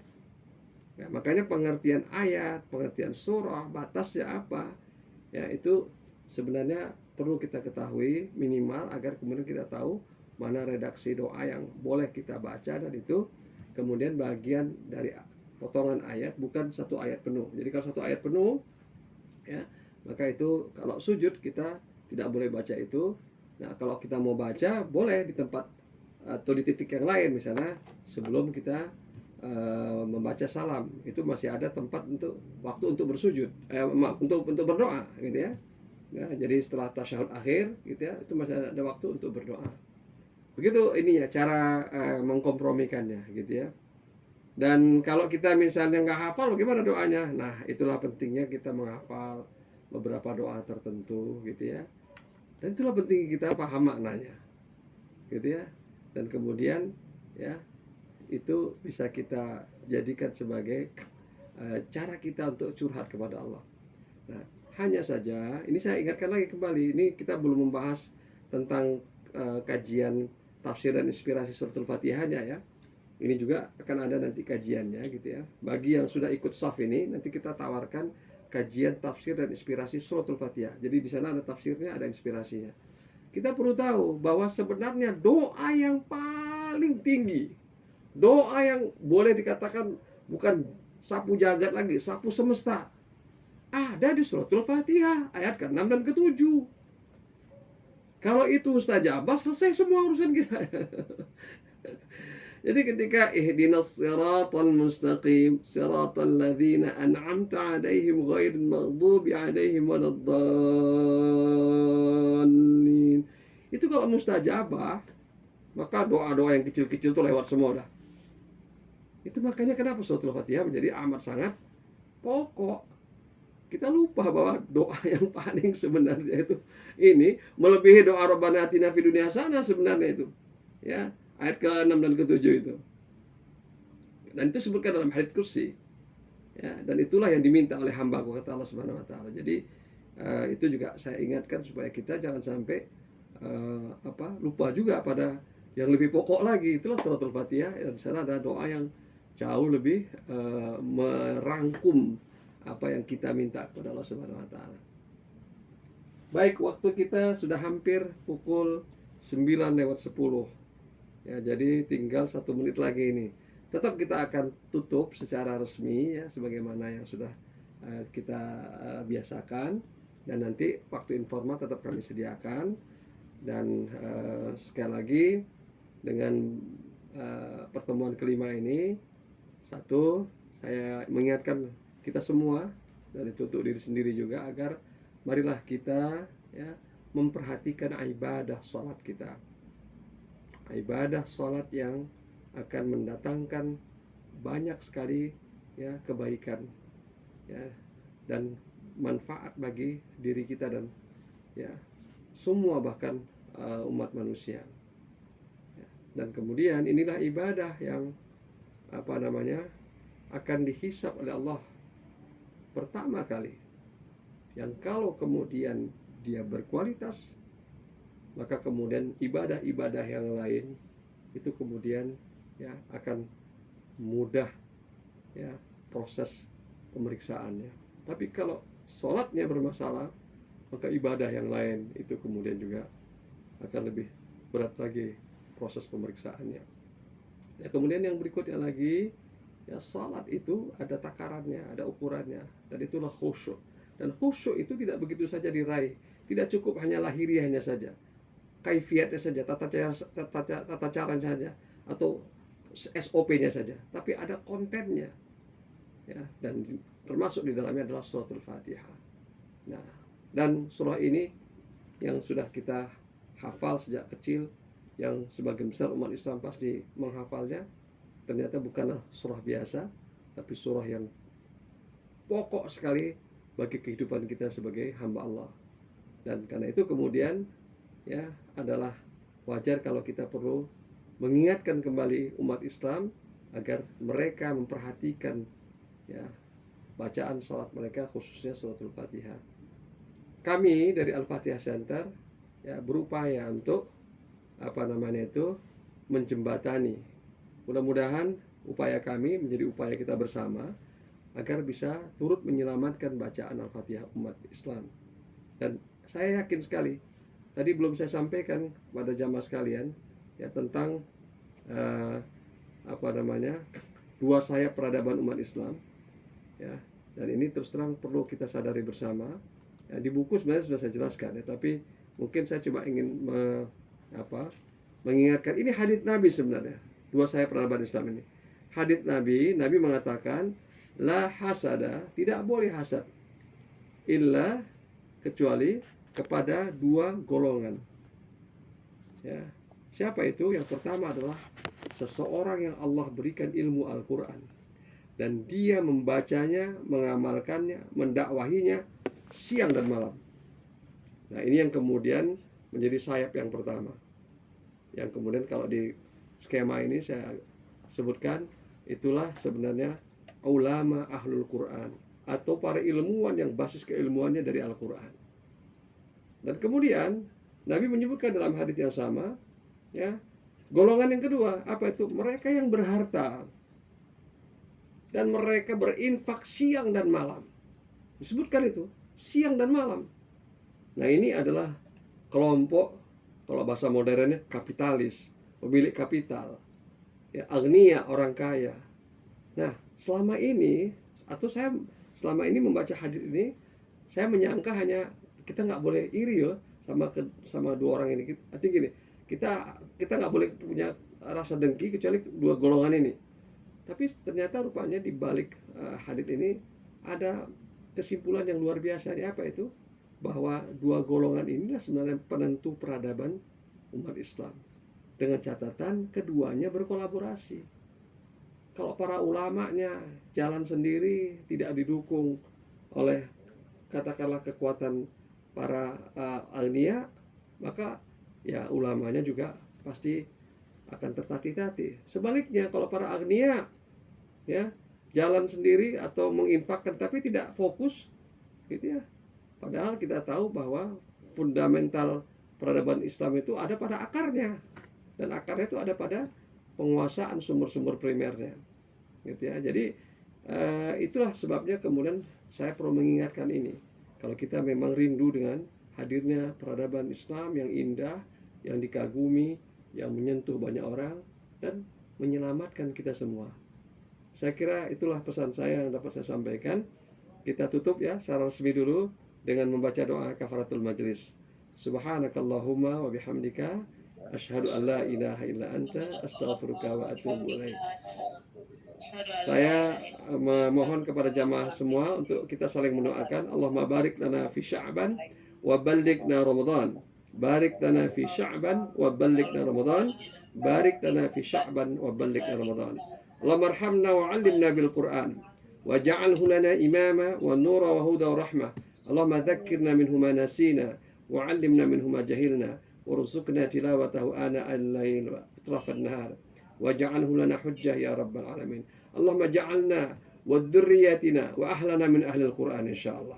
Terima kasih. Wassalamualaikum warahmatullahi wabarakatuh. Pak Dwi, Pak Nana, makasih informasinya. Wabarakatuh.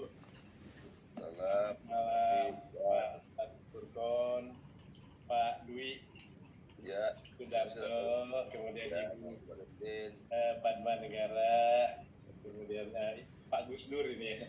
Gus Dur namanya ini Pak Jengan Suwana, alhamdulillah. Saya ada keperluan dulu jadi agak terlambat ini ya. Biasa. Sama saya juga terlambat tadi. Acara keluarga. Betul. Maaf. Iya. Tapi jadi udah nyiapin pertanyaan, tapi hanya menulis pantun aja Pak. Pantun malam Ahad. Boleh saya bacakan Pak ya? Biar ini apa? Biar ini karya inilah karya sambil menyimak tadi tausiah Bapak. Pantun malam Ahad. Ada dadar telur saat santap salad, memicu selera makan yang nyata. Apa kabar jamaah di hari Ahad? Di malam Ahad ya. Hadir di majelis syab amat berkah. Itu barangkali pantun saya Pak. Bagus. Masya Allah. Alhamdulillah. Saya menikmati nih Pak pantun Pak Agustin nih. Saya mendengar. Tidak ada ketiduran Pak. Bukan hari Ahad tapi malam Ahad. Malam Ahad ya, oke ya.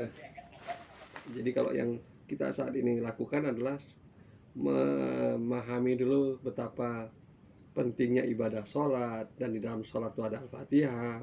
Kemudian kita harus aware terhadap bacaan Al-Fatihah kita gitu ya. Nah, tapi dalam kajian nanti tafsir inspirasi itu kita akan mengupas secara detail gitu ya, dan kita akan melihat dari berbagai dimensi atau aspek bacaan Al-Fatihah itu memang betul kenapa dia harus disebutkan Ummul Quran, Ummul Kitab, Sab'ul Mathani gitu ya. Sehingga kita mengatakan ini memang betul nih gitu ya. Nah, dan akhirnya kita nggak punya pilihan kecuali kita harus benar-benar memanfaatkan bacaan itu dengan sebaik-baiknya. Itu menurut hemat saya kalau sekiranya berkenan itu akan saya siapkan. Gitu kita mulaikan di bulan Ramadan, tapi tentu tidak selesai di bulan Ramadan.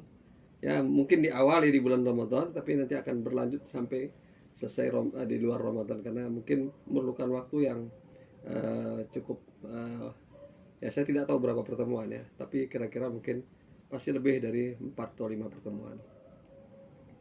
Kalau saya Pak Ustadz Ya. tadi berkembang diskusi mengenai bagaimana itu bacaan-bacaan di dalam sholat segala macam, kemudian juga memang tadi dimulai dengan bacaan Al-Fatihah yang baik dan benar itu oleh Pak Ustadz. Nah ini kalau kita melihat kebanyakan gitu ya, termasuk juga saya barangkali ya, bahwa sholat itu apakah sudah benar atau belum gitu kan ya. Nah ini bagaimana kalau ke depannya itu ada waktu khusus untuk membahas masalah bagaimana sholat yang baik dan benar itu gitu kan, sehingga kita tidak ada keraguan-raguan gitu kan, baik dalam bacaan maupun dalam tata caranya gitu. Seperti tadi juga misalnya bagaimana apakah boleh berdoa ya dengan menggunakan ayat suci Al-Quran dalam bersujud gitu kan, dan lain sebagainya. Apakah juga boleh berdoa dengan menggunakan bahasa sendiri gitu kan. Iya. Jadi barangkali diperlukan juga oleh kebanyakan orang kita ini untuk memahami atau bagaimana sholat yang baik dan benar itu. Karena kalau kita lihat juga, barangkali saya pernah lihat di acara TV itu ada acara sholat taraweh yang kilat itu Pak, sampai gimana gitu kan ya. Nah ini apakah bagaimana gitu ya, ulasan dari Pak Ustadz yang lebih tahu masalah-masalah seperti ini. Nah ini untuk menambah bekal bagi kami gitu yang pengetahuannya masih kurang sama sekali. Barangkali mungkin harus ada waktu khusus barangkali Pak Ustadz ya. Itu aja barangkali. Ya, terima kasih Pak Wanda. Jadi sebenarnya kita punya teman juga sahabat yang ikut staff ini, tapi beberapa kali mungkin beliau tidak bisa hadir ya. Itu beliau punya majelis sholat khusyuk atau latihan sholat khusyuk. Saya sih sebenarnya ingin lebih kepada suplemen ya, atau komplementer sifatnya. Kenapa? Karena membahas fikihnya itu sudah banyak sekali para ustadz. Membahas kemudian sisi katakanlah mungkin latihan-latihan kekhusyuan itu juga sudah banyak. Hanya saya ingin menyoroti sisi-sisi yang barangkali itu masih luput atau kurang ditekankan. Itu yang barangkali saya ingin fokus gitu ya. Bukan berarti saya tidak ingin membahas secara detail, karena saya khawatir itu kemudian jadi redundant. Redundant itu jadinya tumpang tindih gitu ya. Para ustadz yang lain juga kita harus berikan ruang dan kesempatan yang kemudian membuat kita juga bisa menyerap ilmu secermat mungkin dari beliau-beliau. Nah, jadi itu. Nah, mungkin barangkali kalaupun saya akan saya membahas tipikal kesalahan atau kesalahan-kesalahan umum yang itu terjadi ya, dan kita bisa saksikan sehari-hari. Jadi bukan dari segi fikihnya misalnya itu bahwa sholat tuh ya dari salam, dari mengucapkan takbir sampai di akhir dengan salam, masbuknya seperti apa. Karena apa? Di dalam sholat ini pilihan fikihnya pun banyak, dan kita perlu punya satu pegangan bersama ya, bahwa ini indahnya Islam. Pilihan fikih yang berbeda itu harus saling ya kita hormati, dan tidak boleh ada semacam kompetisi antar fikih sholat karena berbeda, seolah-olah fikih kami lebih baik dari fikih si fulan gitu ya.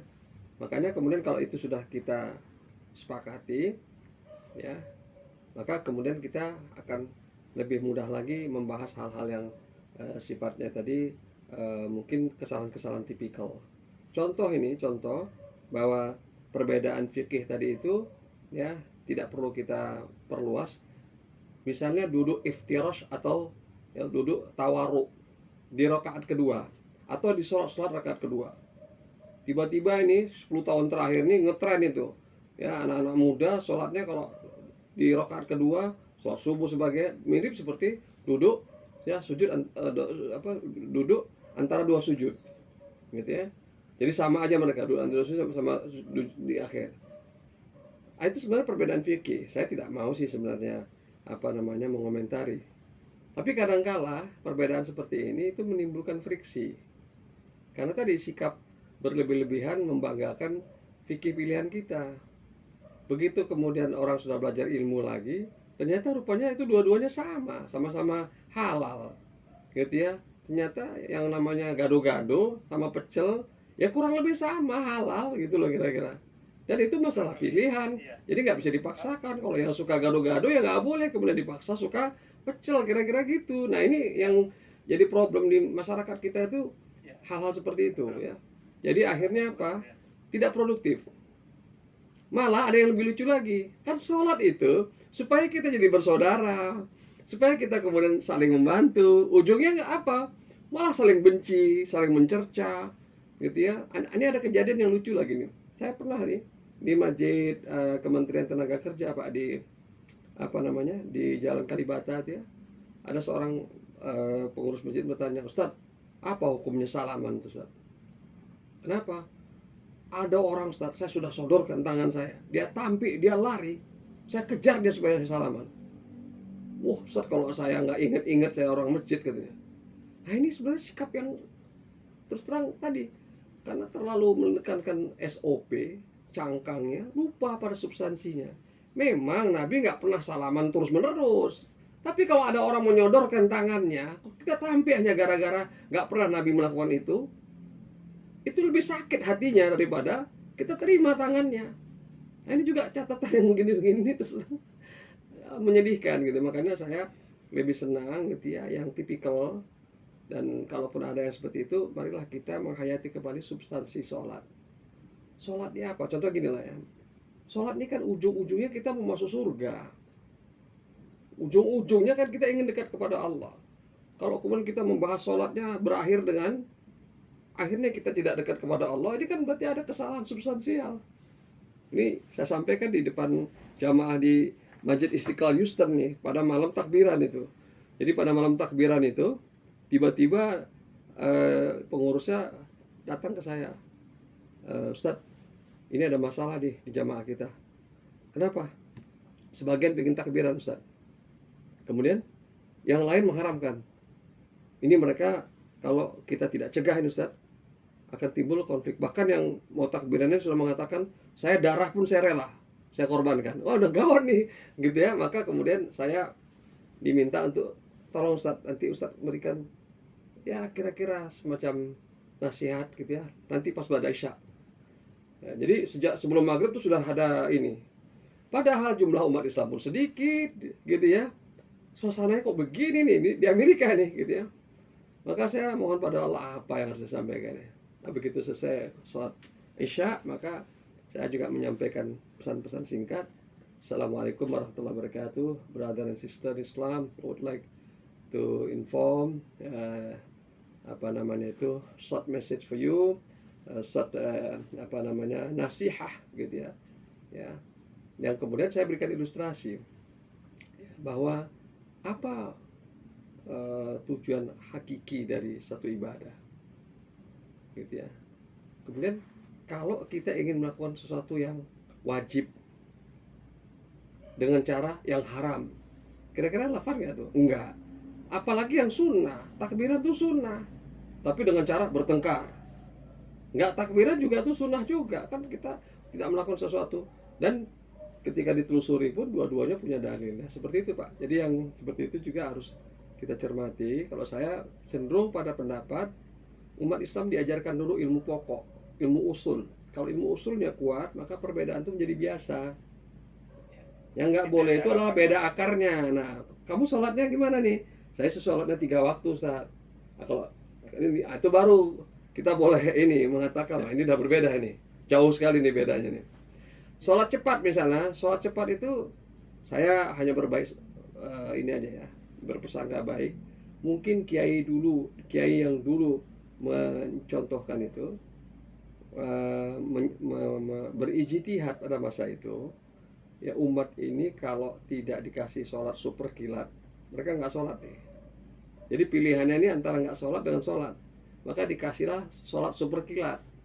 Mungkin kiainya wafat nggak sempat mengoreksi, maka sholat super kilat itu menjadi ya diwariskan turun temurun. Sampai saya di Masjidil Haram ditanya sama orang Pakistan tuh, "You are from Indonesia?" Ya, I saw in in YouTube katanya. Ya, in Indonesia there is a very sholat yang sangat cepat sekali gitu ya. Wah, saya jadi repot juga itu menjawabnya gitu ya. Gitu. Jadi kalau sudah batas tertentu, makanya gini, Pak. Kenapa kita perlu edukasi umat? Ya karena memang kita ini tidak semuanya punya ilmu yang sama, dan orang yang jahil selalu ada terlahir. Gitu ya. Jadi saya kira mungkin kita bisa nanti masukkan dalam menu-menu kajian kita insya Allah. Terima kasih Pak Wanda. Mudah-mudahan ini ya terus kita bisa mengikuti gitu ya, dan ikut memberikan paling tidak semangat dan menyemangati kita yang lain gitu ya. Jadi kita harus berperan nih menyemangati yang lain nih gitu ya, mendoakan gitu ya. Oke, barangkali ya rutin setiap Sabtu malam, Pak. Ini 2 pekan sekali. Jadi memang kami sediakan 2 pekan sekali. Satu, saya pun harus mengakui waktu yang saat ini saya bisa sediakan baru 2 pekan sekali, gitu ya.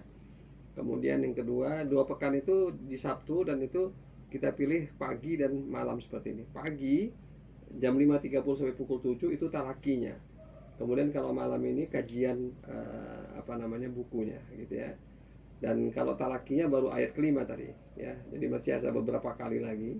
Tapi kalau mengingat banyak yang meminta dimulai dari ayat pertama, maka nanti ada kelas baru. Karena kalau yang sudah ikut sampai ayat kesekian ini kita mundurkan lagi ke ini, rasanya kasihan juga mereka. Jadi itu kira-kira pada sholat subuh ya kira-kira jam. Cuma ini jadi saya juga jadi ini kasihan dengan teman-teman kita di Indonesia Barat, karena di daerah Aceh, Sumatera Utara itu belum sholat subuh mereka. Jadi baru mau sholat subuh gitu ya, kita udah buka gitu ya. Jadi mereka ketinggalan. Jadi ini pun saya belum tahu cara untuk memberikan layanan kepada mereka, karena kami terbatas gitu ya. Jadi kalau kami buat sampai agak siang, yang kasihan yang di Indonesia, yang daerah Jawa gitu ya, Indonesia Tengah gitu. Seperti itu. Silakan nanti kalau mau bergabung sekedar lihat-lihat juga boleh, walaupun sudah ayat ke-5 atau ke-6 gitu ya, nggak apa-apa. Ya Bu Fitria tadi sudah ini bisa bergabung, apa memang ada masalah di ininya, di mikrofonnya?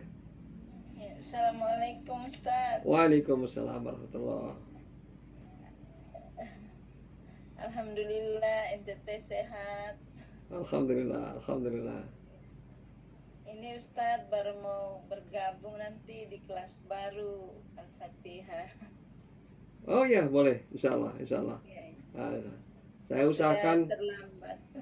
Saya usahakan memang waktunya bisa mengcover ya jamaah di Indonesia Timur terutama, karena memang dulu ada yang bahkan dari Jayapura itu ikut gitu ya. Iya, Makanya memang waktu yang paling enak itu adalah di waktu-waktu ya mungkin jam 10 pagi atau mungkin jam 7 pagi gitu ya, sehingga di Indonesia Timur sudah di jam 8 atau jam 9 atau pukul 9 itu masih relatif bisa diikuti. Dan kalau itu hari libur kan relatif kita bisa ngatur waktu. Tapi sekali lagi memang di jam-jam itu yang disebutkan prime time ya, itu memang pengajian tuh luar biasa banyaknya gitu ya. Jadi saya juga sudah punya agenda yang rutin, jadi makanya saya hanya bisa komitmen sementara ini 2 pekan sekali gitu ya. Dan mohon doa agar kita semuanya tetap sehat dan tetap bisa kemudian bersilaturahmi. Ya, terima kasih dan saling mendoakan untuk mendapatkan Ramadan tahun ini lebih baik dari tahun-tahun sebelumnya, insyaallah. Amin. Baik, Bapak Ibu sekalian, sudah pukul 9.35 ya kalau di waktu saya ini, waktu Indonesia bagian barat. Jadi kalau di Indonesia Timur sudah pukul 11 ini ya. Jadi sudah larut malam gitu ya. Kita sudahi pertemuan informal ini, dan masukan-masukan yang tadi disampaikan akan kami tindak lanjuti, dan sekaligus juga mengingatkan kita semua, ayo kita bangun ini kesadaran terhadap Al-Fatihah, sholat gitu ya. Dan sebenarnya kalau ini kita dorong dan ada peningkatan signifikan, seluruh bangunan peradaban manusia itu ada di situ ininya, fondasinya. Jadi kita misalnya tuh selama ini ngurus yang, mohon maaf ya, tema-tema besar lah gitu, ngurus negara, sebenarnya pangkalnya di situ gitu ya. Dan Nabi memulai pangkalnya dari situ gitu ya. Jadi percuma kita bicara pohon gitu ya kalau akarnya bermasalah Kita tidak bisa berharap pohon itu batangnya, dahannya, rantingnya, apalagi sampai berbuah dia. Kecuali pohon palsu atau pohon plastik, gitu ya. Al-Quran memberikan kita perumpamaan agama ini mirip pohon. Baca surat Ibrahim ayat 24. Ya, apa itu? Syajarah thayyibah, pohon yang baik. Asluha thabit wa far'uha fis sama. Akarnya kokoh dan rantingnya menjulang sampai ke langit. Dan pohon yang tinggi itu pasti akarnya dalam. Gedung yang tinggi pasti fondasinya dalam. Jadi jangan kita mengemas-ngemas buahnya yang tidak akan pernah rasanya enak dan manis kalau akarnya bermasalah, kurang gizi, gitu ya. Jadi fundamental dari agama inilah yang harus diperbaiki. Dan itulah pekerjaan para nabi dan rasul sepanjang masa. Diutus begitu banyak nabi dan rasul itu menyelesaikan fundamentalnya dulu. Nabi Syuaib itu nabi yang syariatnya sama dengan Nabi Musa. Tapi yang diurusnya apa? Fundamental. Orang berlaku tidak jujur terhadap yang namanya alat ukur. Diutus seorang nabi khusus untuk menyelesaikan yang namanya ketidakjujuran pada alat ukur. Gitu ya. Ketidakjujuran pada alat ukur ini kan bukan urusan teknologi pengukurannya, tapi orang tidak jujurnya itu. Maka diutuslah seorang nabi itu agar kemudian perbaiki. Apa itu? Masalah fundamentalnya, bukan masalah alat bantunya. Gitu. Jadi ini juga catatan buat kita gitu ya. Sholat ini fundamental. Ya, ibadah itu fundamental. Gitu ya. Gak ada lagi yang lebih tinggi nilainya dari itu. Dan itu adalah akar dari semua akar.